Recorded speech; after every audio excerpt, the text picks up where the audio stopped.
The Delaware County Prosecutor's Office still refuses to talk to me and tell me why they did not charge him. I have sent letters, I have sent emails, and I have gotten no responses from any of them. After the conclusion of both investigations, the abuse only amplified. The night that our Title IX letters went out notifying him that he was currently under investigation by Ball State University, he showed up at my job wearing clothes that he did not return to me and stared me down the entire time he was inside of my place of work. There were also multiple times he would come up into my place of work to stare me down with the partner he had cheated on me with during the last few months of our relationship. We're both theater majors at Ball State University, and we're both in a production of Heathers the Musical by a group known as Performance Collaborative at Ball State on campus at the time. It was in this production where we were cast together where he would meet the person he would be cheating on me with, his co-star.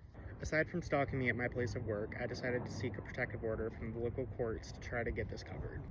He would later settle with me in court. Right here's the agreement.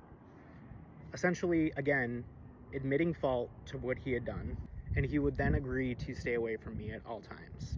But that wasn't the end of it. That next fall, I went into my first day of classes on the second day, and I walked into my costume design class, and there he was sitting, even though he had agreed to stay away from me in court. After multiple letters from my attorney telling him to drop the class, he refused to drop the class, and I refiled for my protective order.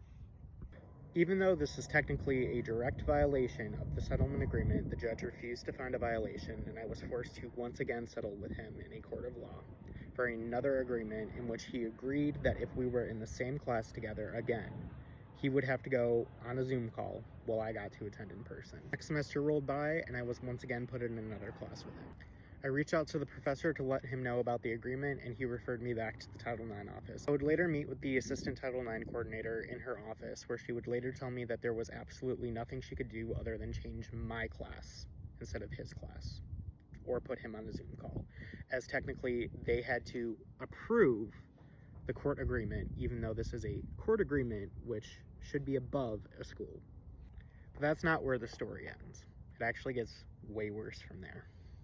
After being removed from Performance Collaborative at Ball State, I started my own club called Beneficence Theater Company on campus to be able to create opportunities for not only myself, but other people on Ball State's campus, as there are very limited theater opportunities on campus. While my exec board and I were advertising our club to the entire campus, I later got wind from a non-member that my ex and some of his friends from Performance Collaborative were going around slandering my club, telling people not to join because I had filed a false protective order against my abuser.